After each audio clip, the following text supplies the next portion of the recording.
He is the subject of an ongoing criminal investigation. His face and line of work are quite familiar to the American audience. Harm to our nation and to our safety.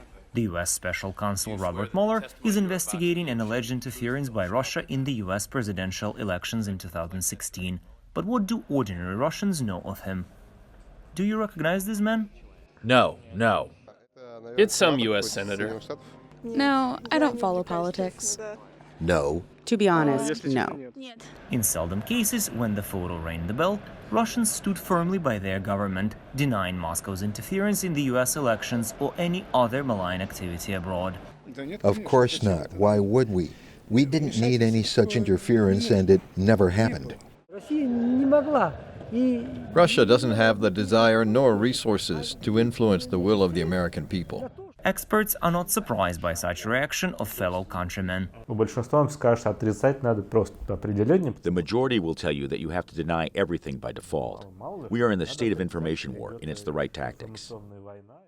Volkov has been studying public opinion in Russia for over 10 years. He says that typically at the beginning of surveys, Russians avoid answering questions about Moscow's malevolent behavior abroad by just saying it could have been anyone. Later, in more private conversations, though, they admit, yes, it could have been us who interfered, but there is nothing extraordinary about it. It's called right or wrong, my country. Right or wrong, my country, что называется. The researcher says that with such responses, people almost subconsciously repeat the ever-changing interpretation of Russia's involvement abroad by state-controlled TV. It's just like we were rejecting the idea of Russian troops being in Crimea until Putin said, yes, those were our soldiers. But previously, he denied it. Expert believes many Russians tend to accept the government's interpretation of global events also because of some socio-historic grudges for the lost glory. The ongoing conflict between Moscow and the West doesn't help either. I'd say it's almost some kind of envy towards a country that is number one, because just recently there was a parody, and 30 years ago it all ended. The head of Russian International Affairs Council, Andrei Kortunov, disagrees with Volkov. By siding with the government on issues like this, Russians simply seek affirmation of their new place in the world today. I think for an average Russian, it's a mechanism of attracting American attention. Russia means something, and you cannot write it off.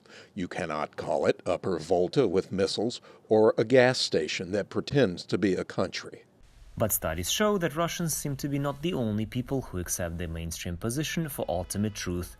In a series of coordinated surveys conducted by the Chicago Council on Global Affairs and the Levada Center in Moscow, sociologists asked Americans and Russians a variety of questions on foreign policy. The results somewhat surprised them. It amused me quite a bit. The answers were mirror images of each other.